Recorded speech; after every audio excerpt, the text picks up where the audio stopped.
in conversation with CILS. I'm going to go ahead and go over a little bit about our schedule today.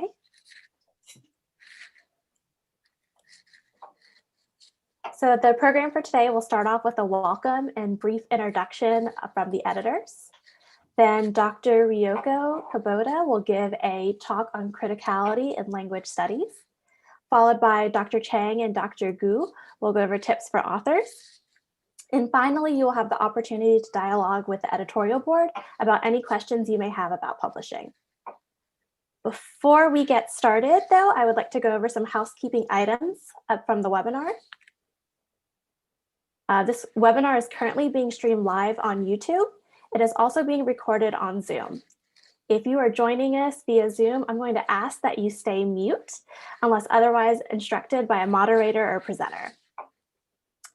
If you have any questions, please post them in the chat with your name and your affiliation. You may post questions at any time. I will be moderating the chat during the webinar and will be keeping track of your questions as they come in. If you're using YouTube, someone is moderating that separately, but they will type your questions into Zoom for you. And so without any further delay, I'm going to go ahead and turn it over to Dr. Saskia Van Wiegen. Thank you so much, Christy. On behalf of the presenters today, we very much appreciate your contributions to organizing and facilitating this event for us. My name is Saskia Van Wiegen, and I'm the new managing editor of CILS. And on behalf of our editorial team, I'd like to welcome everyone to this conversation and dialogue about the Critical Inquiry in Language Studies journal. In August last year, the journal transitioned to a new editorial team. And we are incredibly grateful to Dr. Paul Lyda for his leadership as editor of the journal over the past several years. And I also want to add that Paul has been incredibly supportive during this time of transition for the new editorial board or members. Today's conversation aims to serve multiple purposes. First, we want to engage in dialogue with the new editorial team, whom we'll introduce in just a few minutes. Second, we wish to draw attention to the contributions of CILS to the broad field of critical applied linguistics and have invited Dr. Ryoko Kubota, one of our editorial board members, to speak with us today and inspire our thinking and dialogue. And finally, a further reason for this event is outreach to support new and established scholars in publishing with CILS and to provide tips and suggestions for potential contributors. I'm now going to take a moment to share my screen and bring us to the CILS website, which I hope you're able to see now. A few things to point out to you. The journal is the peer-reviewed journal of the International Society for Language Studies and is published by Taylor and Francis. The journal was begun in 2004 and has published 17 volumes to date. And this work represents the collaborative effort of many scholars since that time. And I'll just share, I'd like to click on the editorial board page where you can see some of these scholars and their contributions.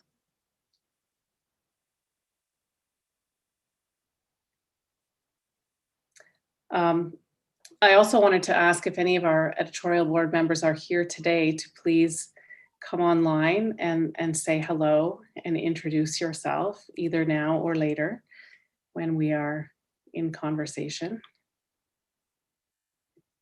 But in particular, I'd like to acknowledge the editorial board members for their service and stewardship in sustaining critical conversation and inquiry relating to language studies across intersecting and overlapping fields that understand language as a social and cultural construct that both shapes and is shaped by larger socio-political and historic contexts.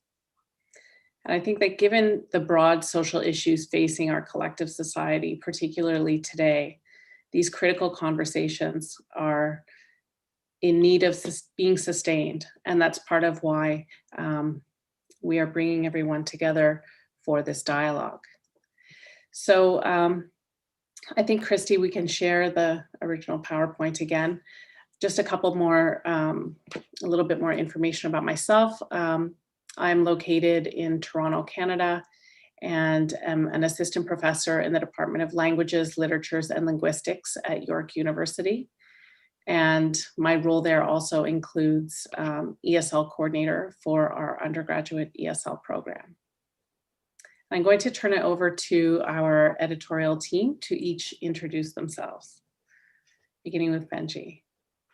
Hi, everyone. I'm Benji Chang, one of the co-editors. I'm over here in the US now. Shout out to all the Hong Kong colleagues that are logging in the morning and friends in Australia. I'm assistant professor of equity education, School of Ed and International Global Studies out here at UNC Greensboro. And I'm still on adjunct faculty at EduHK. My work looks at teacher education, community engagement, and language literacy and culture. Okay, thank you, Saskia and Benji. Actually, Benji and I used to be colleagues. Currently, I'm working at Education University of Hong Kong. My name is Michelle Gu Mingyue. I'm an associate professor in the Department of English Language Education, Faculty of Humanities. My major research interests are focused on internationalization in higher education, language policy and planning, family language policy, multilingualism and mobility, discourse theory and analysis. Hi, my name is Sunny Lau. I'm also one of the co-editors. I'm an associate professor in the School of Education at Bishop's University, Quebec, Canada. I specialize in bi and plurilingual education, critical literacy, and second language teacher education. Today, we're very honored to have Dr. Kubota as the speaker for today's webinar.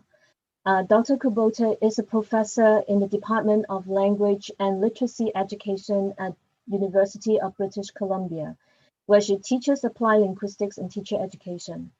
Her research draws on critical approaches to language education, focusing on race, gender, culture, and language ideologies. She is the media reviewer, editor, and a member of the editorial advisory board of Critical Inquiry in Language Studies. She has also served as the president and the executive officer for special programs of the International Society for Language Studies. She will talk to us about criticality in language studies, particularly what critical means in the context of this journal. So without further ado, I'm going to pass the time to Professor Kubota. Thank you very much, Sunny. I'm going to share my screen.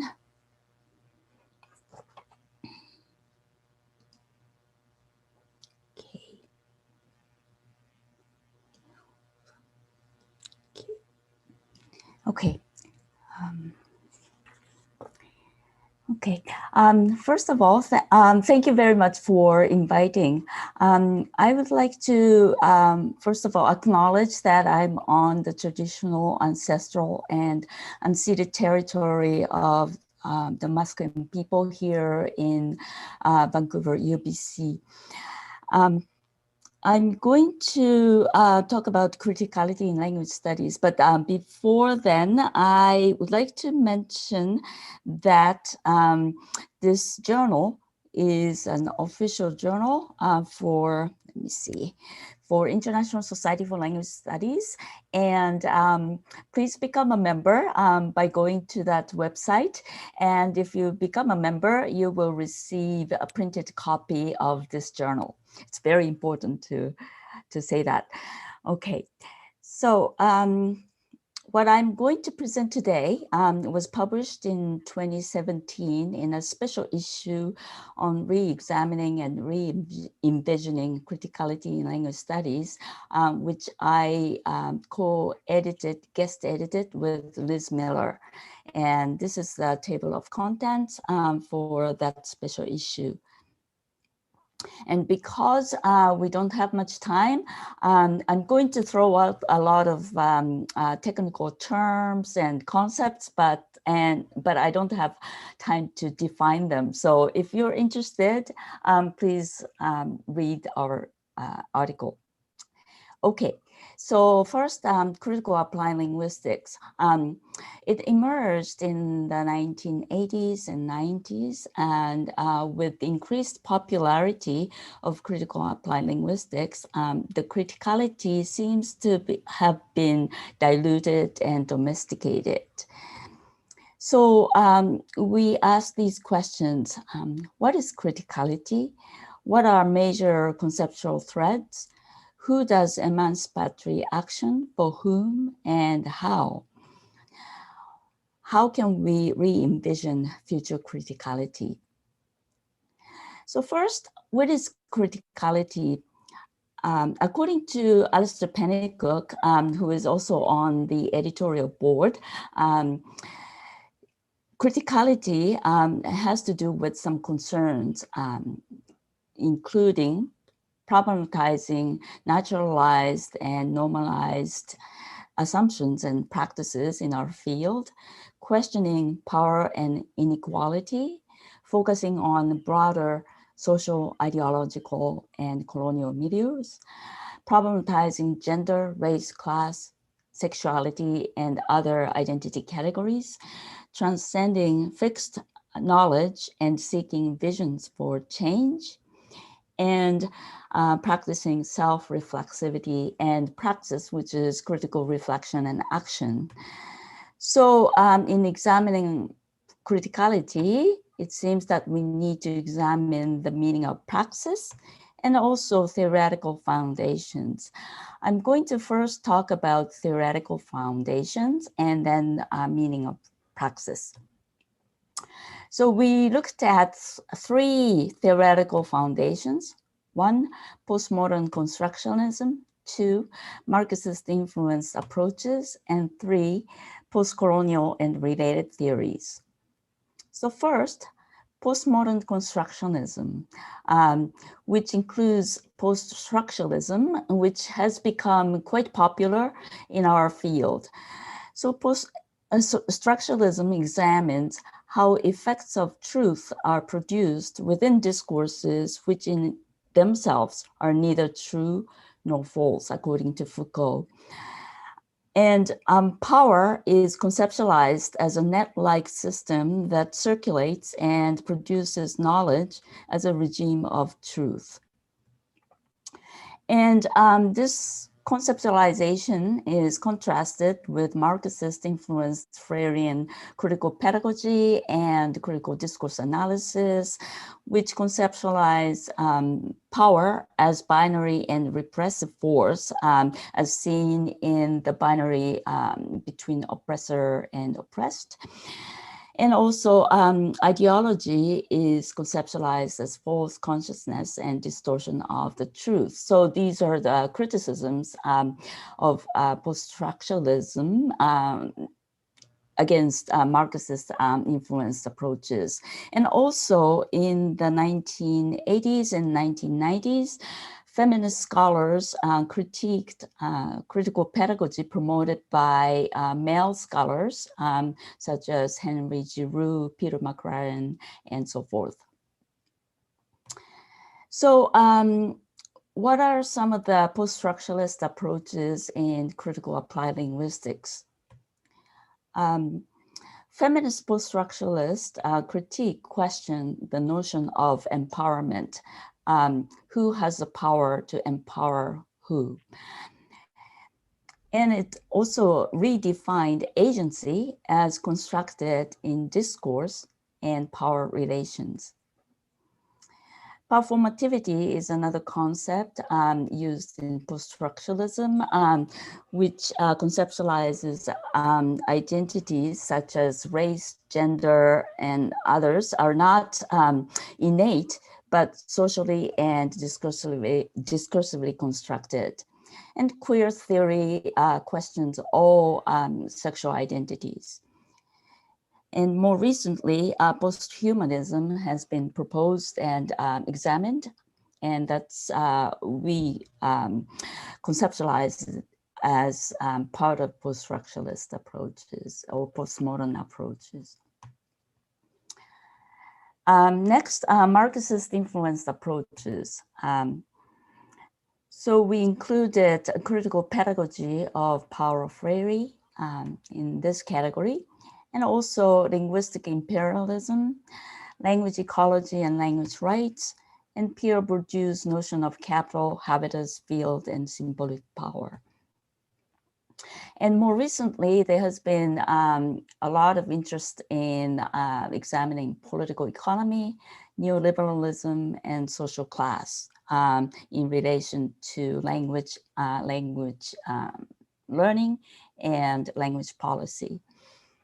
And also social class has attracted a lot of attention, and it demonstrates a shift in attention from postmodern epistemology, which is theory of knowledge, discursive construction of knowledge, to ontology, theory of being, more about material conditions and so forth. And also we included critical realism in this category. So moving on to post-colonial and related theories, the first two approaches that I mentioned are actually situated in Eurocentric theories. So post-colonial and related theories are proposed as antithesis to European dominance in thinking and doing.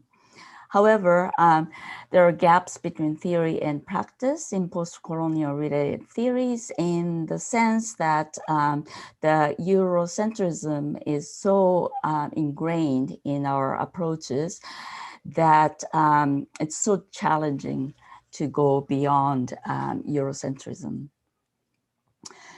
So what are some of the approaches in post-colonialism in applied linguistics? So it is about actually speaking back to colonial powers, often in the language of colonizer. And we included world Englishes, unequal relations of power between languages or between speakers of languages, and critical race theory and intersectionality. So moving on to the meaning of praxis, which was another aspect of criticality. So we looked at from four angles. One, praxis from postmodernist perspectives.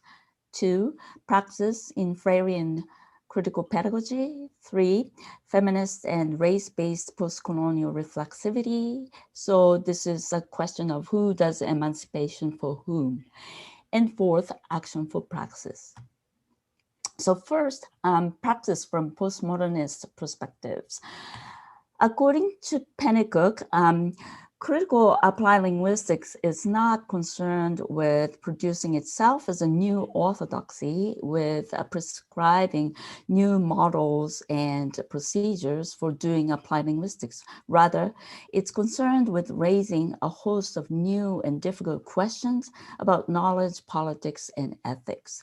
So from this perspective, it is more to do with asking critical questions. From Freirean critical pedagogy, praxis is conceptualized as cyclical process of reflection and action, leading to social transformation, actual change. So, and reflection is conceptualized as a means to raise oppressed people's critical awareness about the oppressive reality imposed on them, because typically oppressed people are not aware that they are oppressed. So then the question is, who does this emancipation and transformation? It's interesting to find that Freire himself says the oppressor, who is himself dehumanized because he dehumanizes others, is unable to lead this struggle. So then we pose this question. For example, can male researchers pursue feminist research methodology? So this leads to the question, who does emancipation for whom? So a male feminist researcher can do feminist research, of course, but he must reflect on how his gaze, privilege, and experiences impact the research activity. And likewise, white scholars can do critical race theory. However, in doing so, they must acknowledge their privilege in hierarchical relation of power and racism. So this is related to the politics of the colonizers who refuse, meaning that the politics of colonizers who resist the colonial structures. So according to Patricia Hill Collins from the Black feminist perspective, when privileged groups communicate their support for oppressed groups without taking any action to actually dismantle the existing power relations, they suffer little from the language of decentering. Ironically, their privilege may actually increase. So this is something that we critically reflect on. So fourth, action for praxis. Do we see a gap between abstract theory and people's real struggles? So we construct these abstract theories, but we really helping or influencing to change people's struggles. So we must develop theoretical approaches that will be of real help in the fight for a better world. And this relates to non-native English-speaking teachers who are doing critical work, but they must engage in result-oriented strategic action. So finally, praxis in the neoliberal and post world. So we propose that we critically reflect on our own privilege and our complicity with neoliberal power that constantly forces us to produce scholarly work. And we must engage in research with responsibility and humility. We need to continue to expose and critique injustices to critically understand power and inequalities. We must engage in praxis for establishing societal and individual well-being. We must stay vigilant about dogmatism. And finally, we need to continue to seek actual change by rethinking ways to share critical ideas with a broader audience. So here are some references from our article, and thank you very much for listening.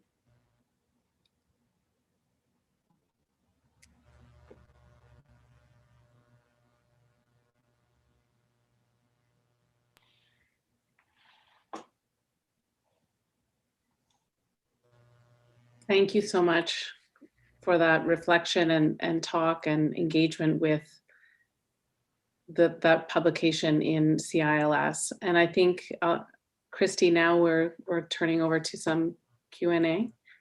Yes, so we can go ahead and take like the next minute or two if you have any questions. If you will go ahead and post them in the chat, and then I can kind of start fielding them.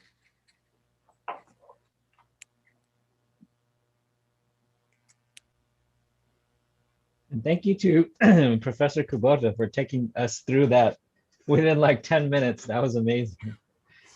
That's like so much of our graduate training all together in one. Thank you for making those connections for us.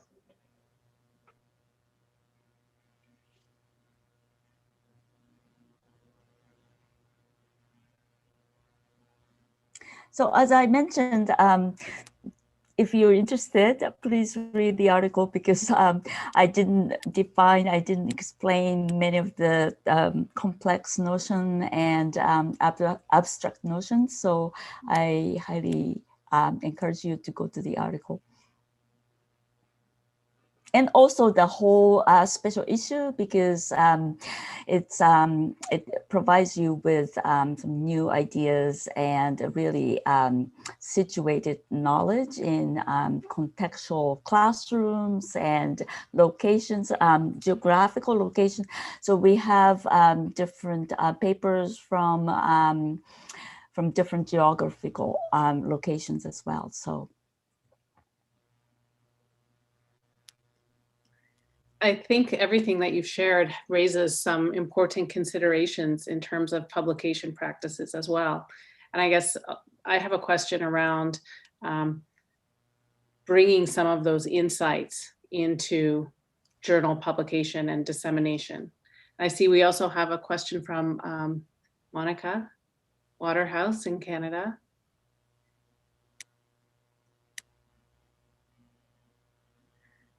Oh, and a comment, yeah. And I think that's interesting. What Monica points out about revisiting some of these ideas in the current moment. What are our responsibilities for that today?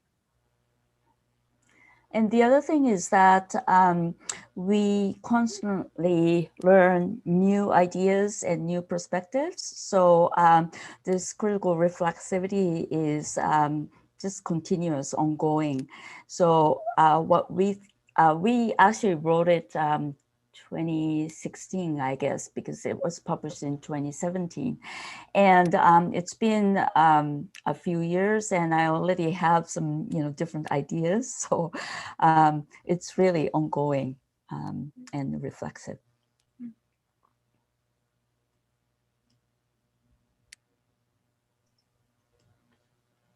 Since maybe some folks are still typing, I'm going to throw out a question for Professor. So speaking of criticality, sometimes there is, within critical theory, critical pedagogy, especially during the 1990s, as you mentioned, there is a North American slant, like favoring privileging within the positionality of the theory to that. But you've kind of done work across the world. You've trained people from different places. You've worked in Canada, the US, and obviously in East Asia. What are some of the tensions that you see when the theory kind of travels across national borders? Yes, that's a very good question. I think that the most recent theories that people are interested in is Southern perspectives. So not just, geographically global South, but, perspectives from marginalized geographical locations. And so applying West-based theory onto these locations could be problematic. And then how do we bring in different ways of knowing, different perspectives from different parts of the world is, new challenges for us, I think, right? Because in many cases, in Global South and other marginalized locations, I think people still consider West-based theories and practices as the norm or as more superior. And how do we break that, barrier? I think that's something that as a journal editors and, the editorial board members, we need to really think about how to bring in different perspectives as legitimate perspectives. Yeah. And the other thing is that I realized that there are some societies that do not embrace what we think critical, right? And so how do we reach out those societies and enter into dialogue? It's a big issue, and I don't have the answer, but it's something that we need to think about. Dr. Caboto, Carlos Soto asked a question, and he was wondering if you could talk a little bit more about how researchers sometimes grapple with doing criticality work right now in our current climate, but what about doing that, kind of thinking about critical work under the shifting geopolitical climates? And if you kind of talk a little bit more about that, and how do we further investigate that investment with the Eurocentric models? Okay, I don't know what exactly means by geographical politics. Geopolitical climate, right? Yeah, I don't know exactly what that means, but yeah, I guess I touched upon that, geopolitics of, different perspectives, different political views, different political stances may not be able to embrace what we think critical.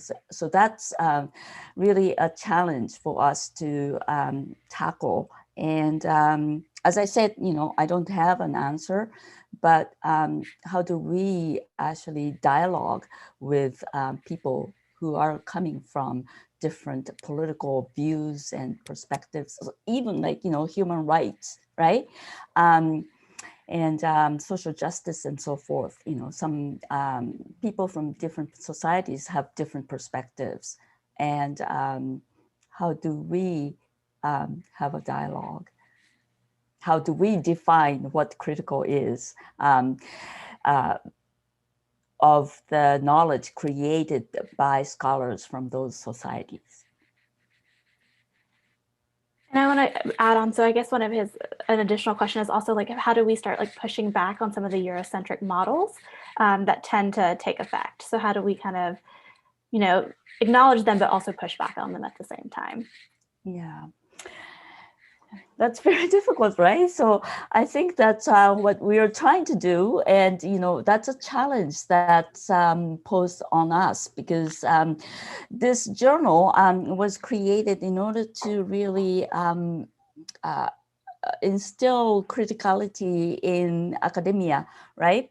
And so this is a journal that is open to all sorts of ideas which are critical. Which means to me that maybe we can experiment something very different, right? From traditional, West-centric approaches to publication, evaluating academic work and so forth. So our next question is from Doug, and he would like to see if you could kind of tell us a little bit more about the two-eyed seeing that you had mentioned. Can you comment more about that? The two-eyed seeing. Two-eyed seeing, what does that mean?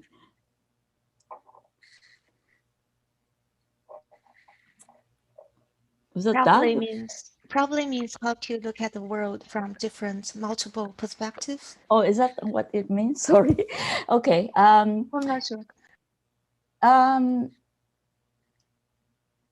I guess putting ourselves in others' shoes, I think we need to exercise that practice every day, because we have different opinions, conflicts all the time, even in our workplace, right? So how can we foster our capacity to think from different perspectives, right?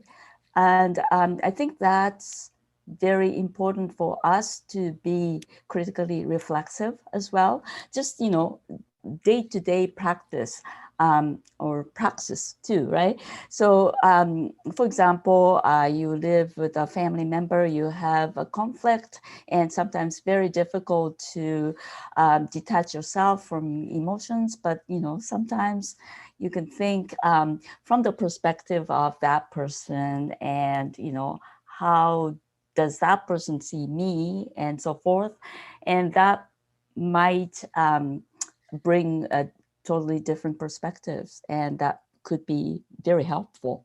So I guess that's my suggestion.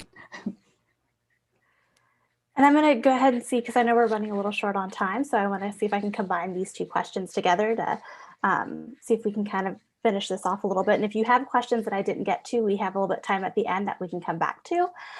So we had 2 scholars who asked if you could kind of talk a little bit more about how sometimes there's fear with teachers and doing critical research and kind of like the fear that happens with it. But if you could give some implications for classroom practices, kind of through a postmodern, Marxist, and post-colonial perspective. Okay, that's a huge question. There's a tension between what you want to teach to the students from the ethical perspectives. So for example, issues of gender, race, and so forth, even like racism, right? Okay, so we have a strong conviction that racism is wrong. And what do you do when a student says something racist in the classroom? I think there are options, right? I mean, as teachers, we all have options, moment to moment options, and we choose that the option that we think the most appropriate for the situation. So it's very contextual. We can't say this is the way you should do, because it really depends on who you are, who the students are, who or when it is, or where it is, right? So I think it's very contextual, and we need to think of different options and choose the right one that you think right? And there's no objectively right or wrong answer. And I think here critical reflexivity comes in. I think we need to constantly critically reflect on what we do, what we don't do, why, right? And what are other options available. Awesome. Thank you so much. We will have time for some additional question and answer at the end of our session, but I want to go ahead and turn it over to Benji and Michelle to kind of give you some tips about publishing.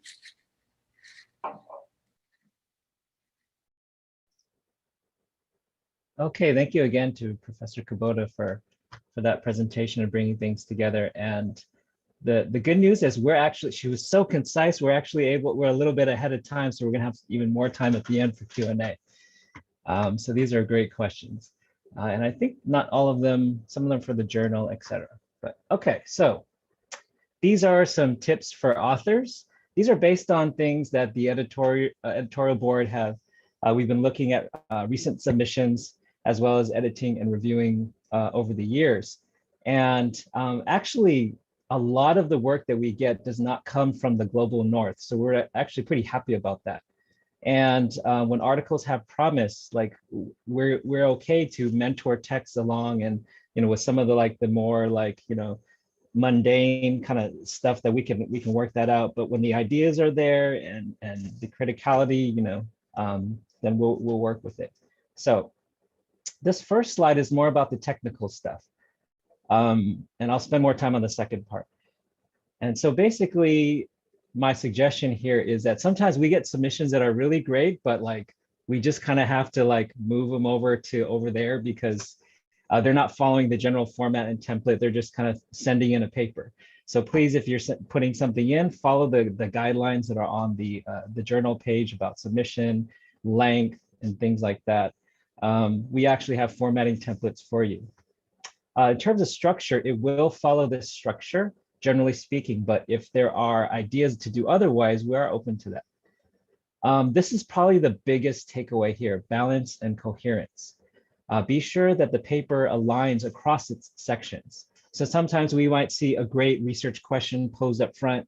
We might see a beautiful literature review, but then when it gets to, if it's an empirical study, if it gets to the data, and then it starts to kind of go over there. It's like, oh, but you were talking about this in the framework. And so we want to make sure that kind of all goes together. And so that's actually a rather common thing that we see in the papers that we get. So that's the suggestion there. Generally speaking, we're looking at no more than 30 pages, and that includes everything from the abstract, tables, etc.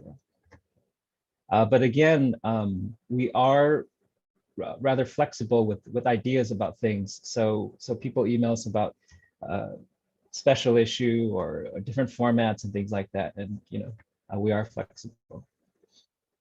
In terms of the peer review process, we're pretty proud, but although we kind of work pretty hard to do this, but we generally get 3 reviewers for each paper. Normally, like I'm used to kind of getting 2, but we generally get 3 most of the time. So step 1, it comes to one of the editors and we just see, are you even within the format and stuff? And sometimes we have to throw stuff out or they're just kind of rejected right away because it doesn't follow that part. And then we do the first round of peer review. It takes approximately 4 weeks, but that part is really up to the reviewers themselves. Step 3, if it's a revise and resubmit and not a rejection, then we'll have comments and things like that.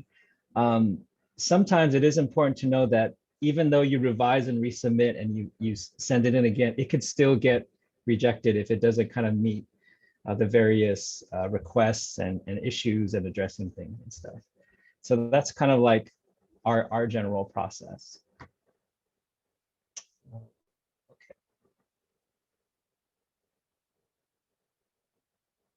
Michelle, is this my part still?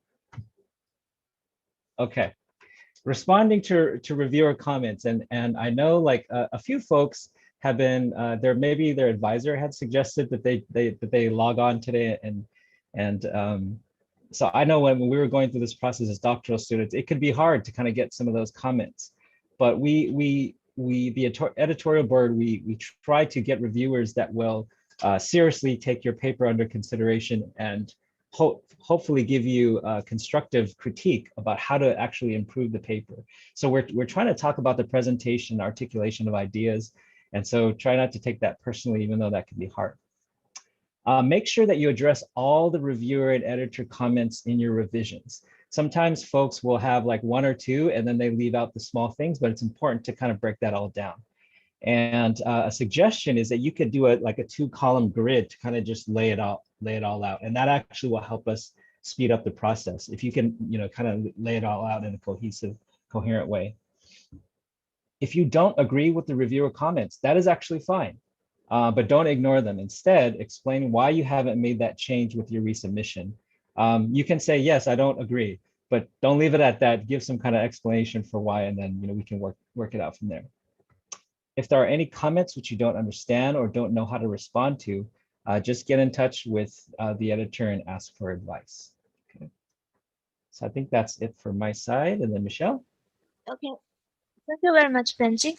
Now I would like to move to the critical perspectives of this journal. I think this could be built on the very comprehensive, concise, and amazing introduction by Professor Kubota on the theoretical foundations in this field. You know that for potential contributors, you may be aware of that our journal is focused on critical discourse and research in language matters, and especially it is about the we would like to encourage different theoretical advancements from the critical perspective. This is generated from qualitative, critical, pedagogical, and emergent paradigms. And the language is considered to be a socially constituted culture construct. So when you are preparing for your manuscript, you may consider the interrelationship between language and society, between agency and structure, and also between individual and society. And our primary focus is to provide a forum for discussion of the research from emerging paradigms and critical perspective, and to bridge arbitrary disciplinary territories in which it's being done. So please consider your theoretical stance when you are preparing for the manuscript. For example, whether you are working from critical discourse analysis, you are working from governmentality, or you are going to look at ethical self, and the interplay between individual, between agency and structure, or you are going to work from postmodernism or capital, field capitals, and so on and so forth. So consider your theoretical stance, but we always welcome theoretical advancement as well. Based on your findings, probably you can add in something new to the current paradigm. And we have a wide and truly international range of readership, not only education. So you can consider that your article may be read by audience from different fields such as anthropology, psychology, sociology, and language education, language policy and planning, and political science, and also culture studies, history, and languages. So we have a very wide readership. So when you are preparing your manuscript, you can also consider the multidisciplinary nature. Let's move on to the next slide. You can go to our website, and we have a very detailed information about the previous published articles. So you can see here the most read articles by Professor Robert Philipson, published in 2008. It's about the linguistic imperialism of neoliberal empire, and also some other articles. So when you are preparing for your manuscript, please consider the previously published articles within the same topic, and we welcome to see the developmental process of the same topic in the past years. So you can include the previous literature, for example, published in this article and other articles in this journals and in this journal and other journals, and then to incorporate them into the literature review, discussion, and also implications. So we are internationally relevant. So please try to conceptualize your local setting, try to introduce a research context and indicate the international significance, and then indicate how the findings will inform the different stakeholders in other contexts across the world. In different forms of like theoretical advancements or practical or policy implications. Because we have different groups, we have different kind of marginalized groups across the world. So you may consider how your findings will inform different parties from different socioeconomic status, from different backgrounds, and then can help them voice their own opinions out. And also, yeah, I think also because currently we are in within a restricted mobility, and then we welcome some articles which consider the current situation, the current pandemic, and try to link up how the current pandemic will make things further maybe worse, or can create some opportunity for the marginalized groups. So try to link up your research with the current social political situation and also the current pandemic situation. Benji, would you like to add in something more about the critical perspectives? No, I think you really covered it, Michelle. And we do occasionally get papers that deal with language policy, planning, education, et cetera, but they don't have a critical theoretical framework. So they may just be doing discourse analysis, grammar, or something like that. But it has to be like clear where the theory of the criticality is coming from. So that's all. Thank you very much, Benji. So let's move on to the Q&A session. And I think audience can ask questions to the editors and also to Professor Kubota. So I can go ahead and start off with one of the questions that was asked by James. He was wondering a little bit about how CILS will kind of walk the walk, which to me is like in kind of thinking about reviewers on taking about critical reflexivity and with authors using alternative epistemologies and discourses in their publishing practices. So kind of what are reviewers going to, as reviewers are kind of seeing those things with alternative practices, like what kind of things are they looking for, or what happens in that? If that makes a little sense. So a little bit more about what the reviewers would be doing when authors choose to use different and alternative epistemologies in their practice.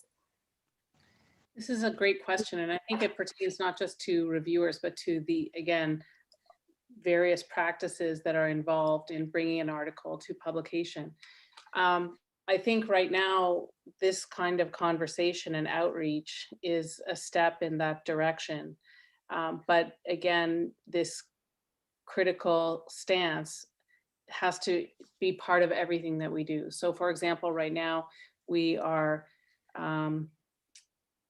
reaching out to our editorial board members to find out who is interested in continuing on, and others have retired or moved on. And we'll be inviting new editorial board members, and we're very mindful that this process is critically important to the work of the journal. We are seeking global representation so that we can have nuanced local perspectives represented at the leadership level. And we see our editorial board members as playing a critical role in helping to identify contributors. Because if we're always getting submissions from the same global location, then we're not really making enough space for other ways of seeing particular issues around language. So it extends through all of these aspects of publication for us, and our involvement with ISLS and our outreach to reviewers. And it's been incredible to see how supportive reviewers have been in terms of accepting the responsibility of review in what is already right now a very difficult and challenging time in the academy. And people are making space for reading one another's work and taking that process of peer review very seriously.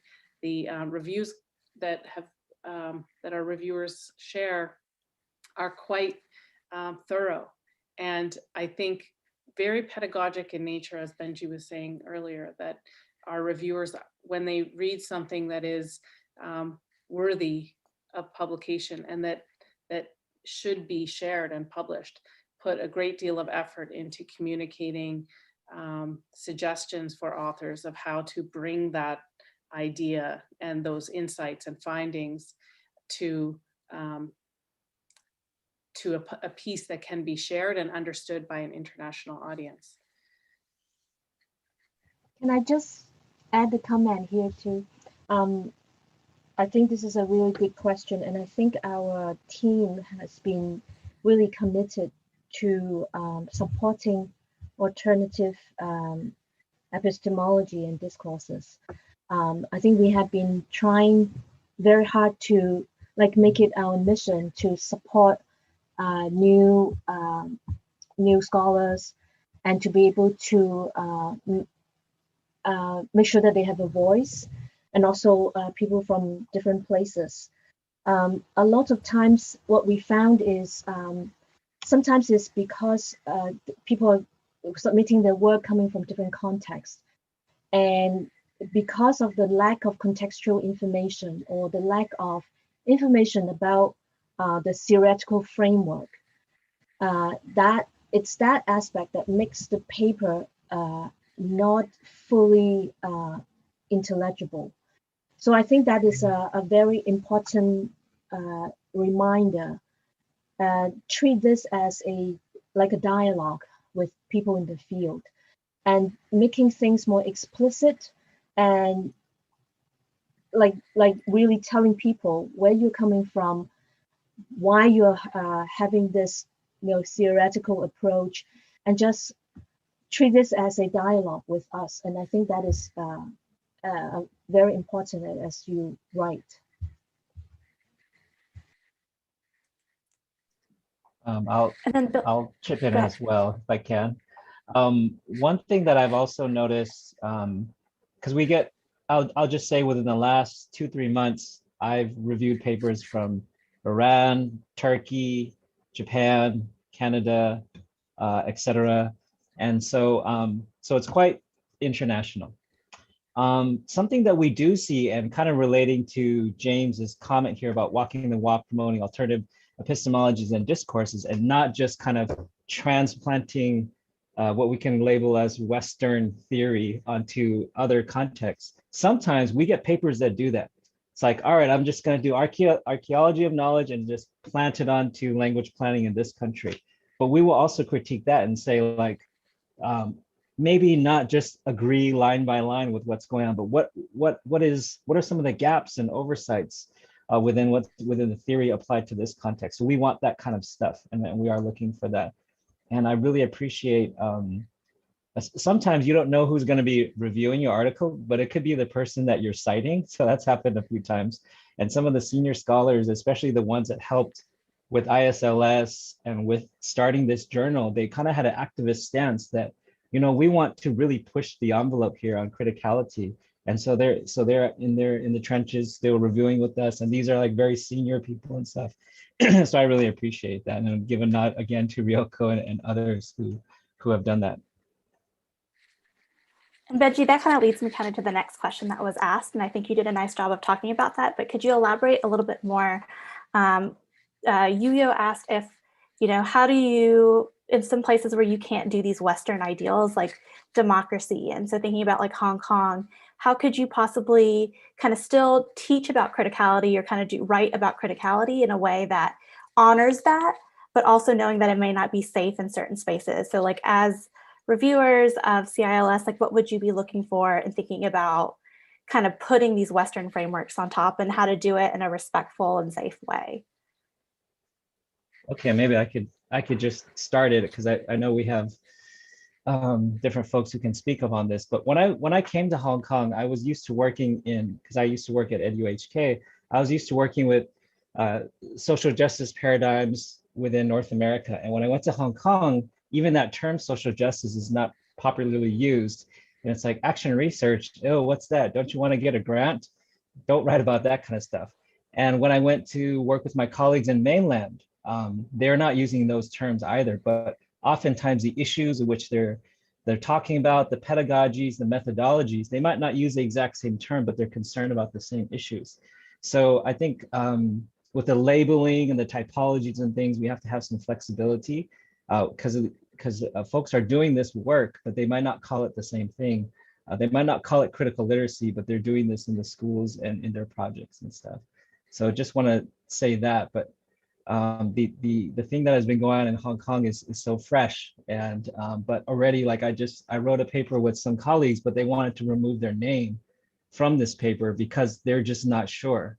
So it's to the point where people are like writing in pseudonyms, or they don't even want their name on a paper just because right now it's a little unsure because of national security law and things like that. And I know I can say that because I'm not based in Hong Kong anymore, but colleagues over there have a different situation.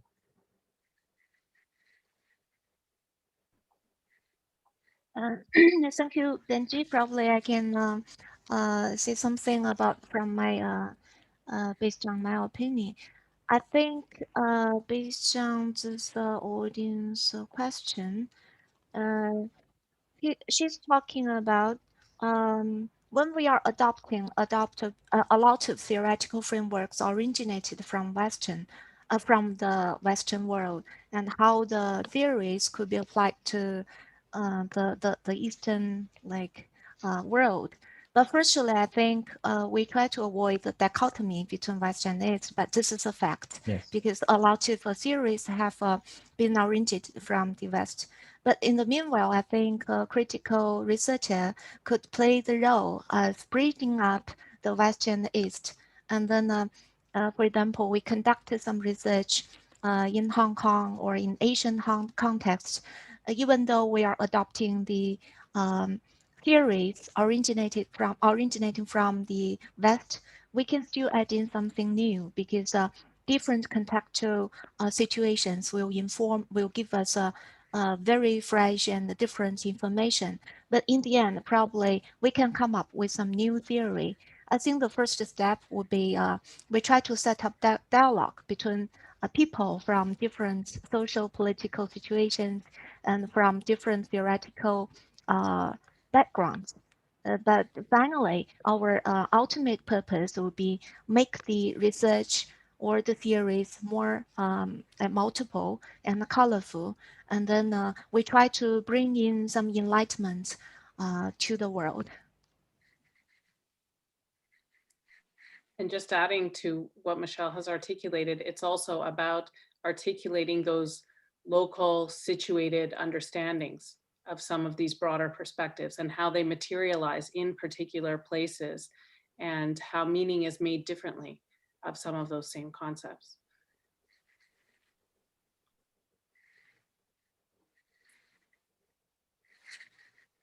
And I know we're coming close to the end of time, so one of the last questions that was asked was, would this recording be available for people to watch at a later time?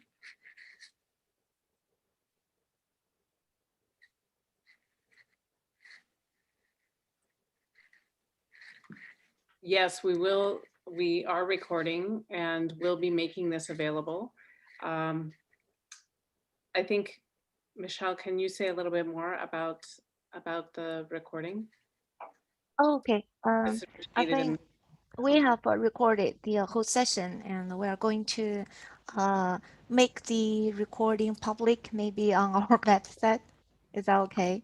And then audience, please feel free to go to our journal website to gain more information about the information webinar. And also for the participants who may not be able to attend today.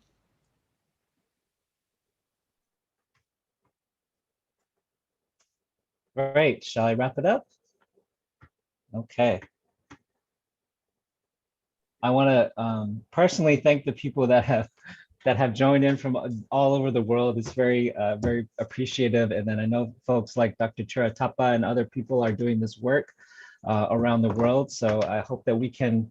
We want to thank you for your attendance and hope that we can work with you on future manuscripts and collaborations. Many thanks again to Professor Kubota at UHK's ELE department that has kind of done the logistics for us, the ISLS organization, and Christy Marhata for their time and support in making this event happen. Thank you, everybody, and we will be in touch. Please let us know if you have any ideas, and we'll work with you from there. Thank you.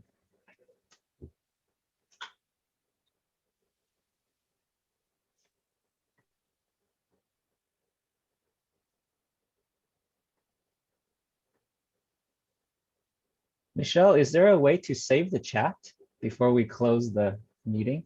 Yes, Because I tried to, but I can't do it. the chat will be automatically saved. And then Oh, the perfect. YouTube, our YouTube could be, live stream could be rewatched later. Oh, great. Cool. So the link will be available.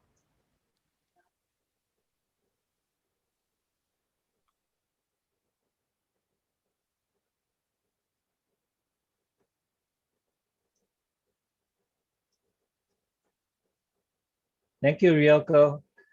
Thank you very much, Ryoko. Thank you so much, Ryoko. I think, thank you so much. I think maybe we can have some conversation about how to move the criticality of this journal forward, because I was in a conversation with another journal. I'm on the another journal's editorial board, and this question actually came up because they said, you know, we have many submissions from different parts of the world, but what we publish is mostly, you know, authors from North America. So there's the huge gap when you look at the, you know, statistics. So we did talk about that quite a bit. But I think, you know, our journal has a capacity to do something different, right? The other journal is more mainstream kind of, right? So I think it's more difficult for them to come up with, you know, some new ideas. But, you know, for you, I think